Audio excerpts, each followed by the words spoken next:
Chapter 7. Light in the Darkness.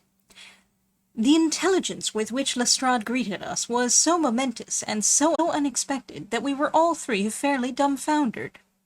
Gregson sprang out of his chair and upset the remainder of his whiskey and water.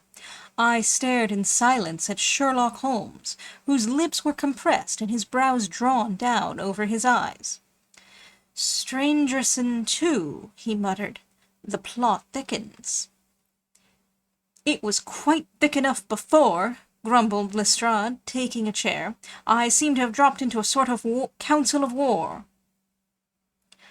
Are you sure of this piece of intelligence?" stammered Gregson. "I have just come from his room," said Lestrade. "I was the first to discover what had occurred." "We have been hearing Gregson's view of the matter," Holmes observed. "Would you mind letting us know what you have seen and done?" "I have no objection," Lestrade answered, seating himself. "I freely confess that I was of the opinion that Strangerson was concerned in the death of Drebber. This fresh development has shown me that I was completely mistaken. Full of the one idea, I set myself to find out what had become of the secretary. They had been seen together at Euston Station about 8:30 on the evening of the 3rd. At 2 in the morning, Drebber had been found in the Brixton Road. The question which confronted me was to find out how Strangerson had been employed between 8:30 and the time of the crime, and what had become of him afterwards.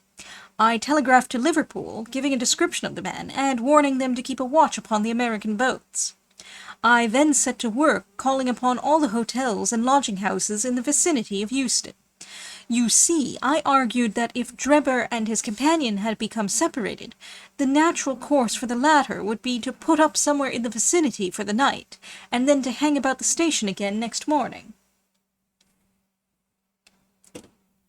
"They would be likely to agree on some meeting place beforehand," remarked Holmes. "So it proved. I spent the whole of yesterday evening in making inquiries entirely without avail. This morning I began very early, and at 8 o'clock I reached Halliday's private hotel in Little George Street. On my inquiry as to whether a Mr. Strangerson was living there, they at once answered me in the affirmative. 'No doubt you are the gentleman whom he was expecting,' they said. 'He has been waiting for a gentleman for 2 days.' 'Where is he now?' I asked.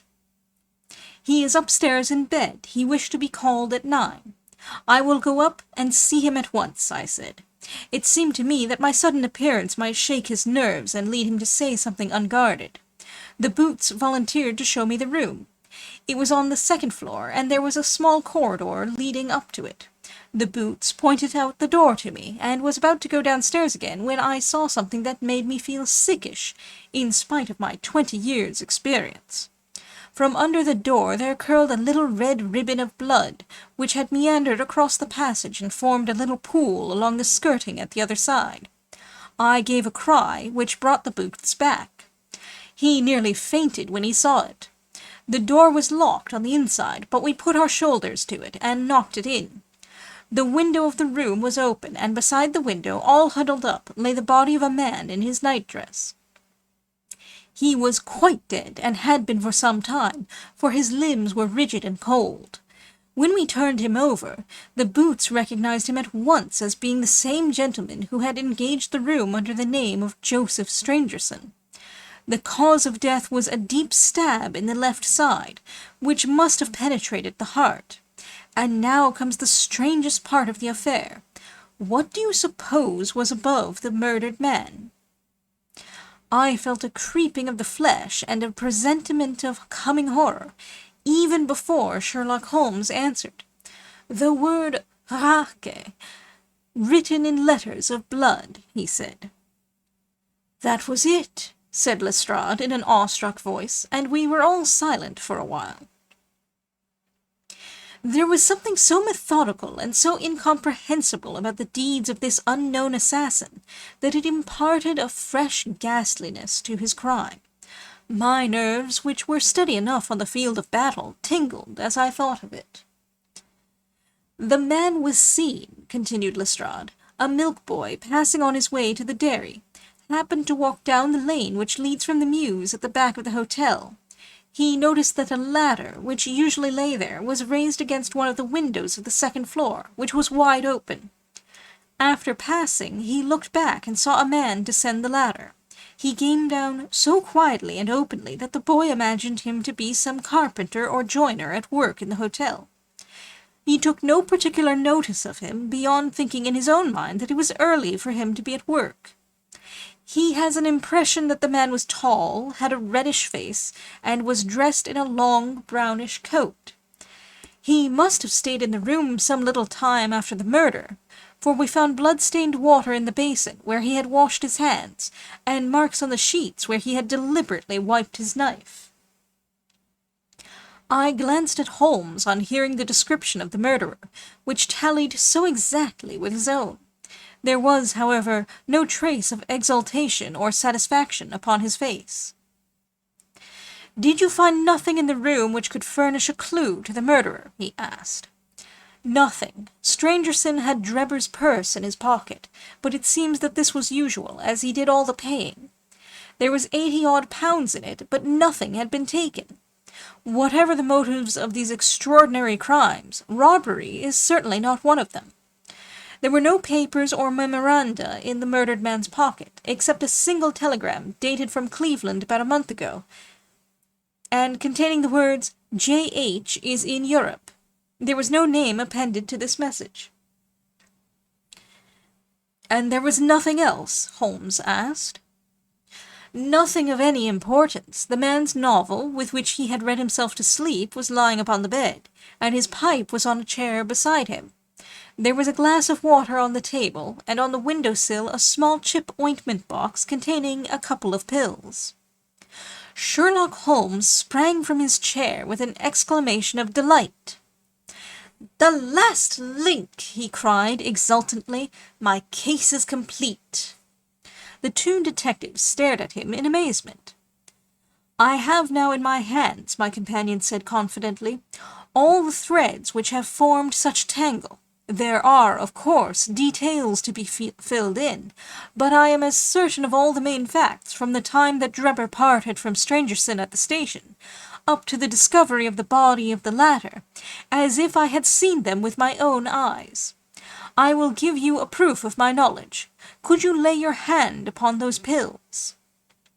"I have them," said Lestrade, producing a small white box. "I took them and the purse and the telegram, intending to have them put in a place of safety at the police station. It was the merest chance my taking these pills, for I am bound to say that I do not attach any importance to them." "Give them here," said Holmes. "Now, doctor," turning to me, "are those ordinary pills?" They certainly were not. They were of a pearly grey colour, small, round, and almost transparent against the light. "From their lightness and transparency, I should imagine that they are soluble in water," I remarked. "Precisely so," answered Holmes. "Now would you mind going down and fetching that poor little devil of a terrier which has been bad so long, and which the landlady wanted you to put out of its pain yesterday?" I went downstairs and carried the dog upstairs in my arms. Its laboured breathing and glazing eye showed that it was not far from its end. Indeed, its snow-white muzzle proclaimed that it had already exceeded the usual term of canine existence. I placed it upon a cushion on the rug. "I will now cut one of these pills in two," said Holmes, and drawing his penknife he suited the action to the word. "One half we return into the box for future purposes. The other half I will place in this wine-glass, in which is a teaspoonful of water. You perceive that our friend the doctor is right, and that it readily dissolves." "This may be very interesting," said Lestrade, in the injured tone of one who suspects that he is being laughed at. "I cannot see, however, what it has to do with the death of Mr. Joseph Stangerson." "Patience, my friend, patience. You will find in time that it has everything to do with it. I shall now add a little milk to make the mixture palatable, and on presenting it to the dog we find that he laps it up readily enough." As he spoke, he turned the contents of the wine-glass into a saucer and placed it in front of the terrier, who speedily licked it dry. Sherlock Holmes's earnest demeanour had so far convinced us that we all sat in silence, watching the animal intently and expecting some startling effect. None such appeared, however. The dog continued to lie stretched upon the cushion, breathing in a laboured way, but apparently neither the better nor the worse for its draught. Holmes had taken out his watch, and as minute followed minute without result, an expression of the utmost chagrin and disappointment appeared upon his features. He gnawed his lip, drummed his fingers upon the table, and showed every other symptom of acute impatience. So great was his emotion that I felt sincerely sorry for him, while the two detectives smiled derisively, by no means displeased at this check which he had met. "It can't be coincidence," he cried, at last springing from his chair and pacing wildly up and down the room. "It is impossible that it should be a mere coincidence. The very pills which I suspected in the case of Drebber are actually found after the death of Stangerson. And yet they are inert. What can it mean? Surely my whole chain of reasoning cannot have been false. It is impossible. And yet this wretched dog is none the worse. I have it! I have it!" With a perfect shriek of delight, he rushed to the box, cut the other pill in two, dissolved it, added milk, and presented it to the terrier. The unfortunate creature's tongue seemed hardly to have been moistened in it before it gave a convulsive shiver in every limb, and lay as rigid and lifeless as if it had been struck by lightning.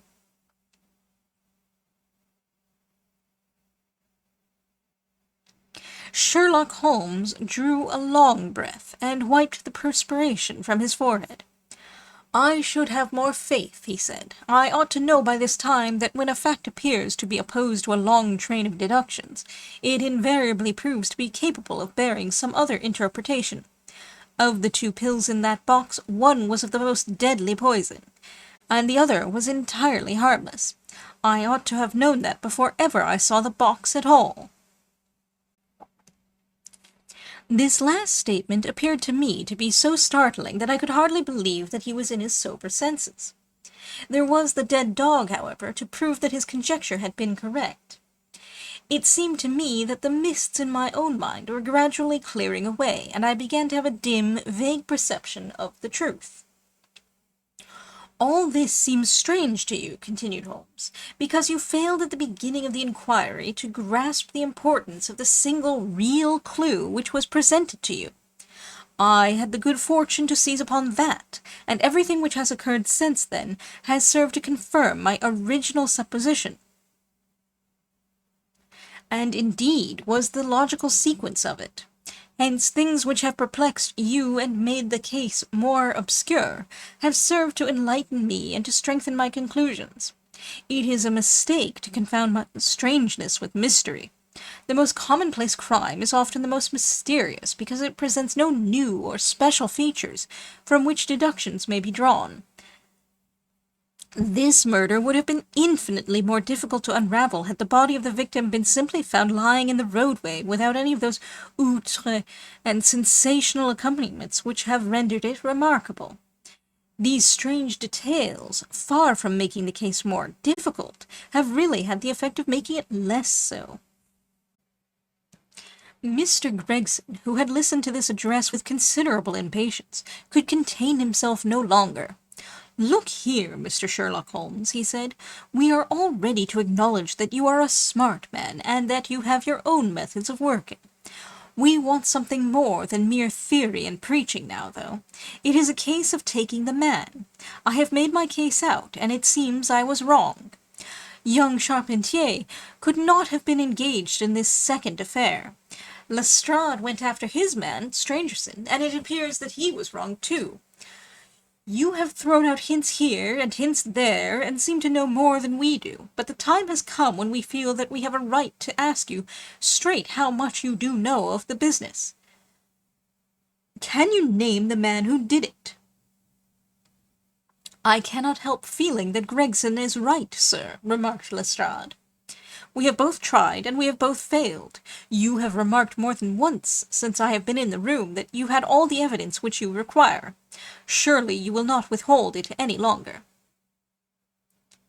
"Any delay in arresting the assassin," I observed, "might give him time to perpetrate might give him time to perpetrate some fresh atrocity.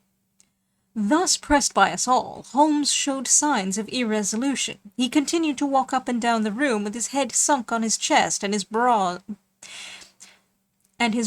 drawn down, as was his habit when lost in thought.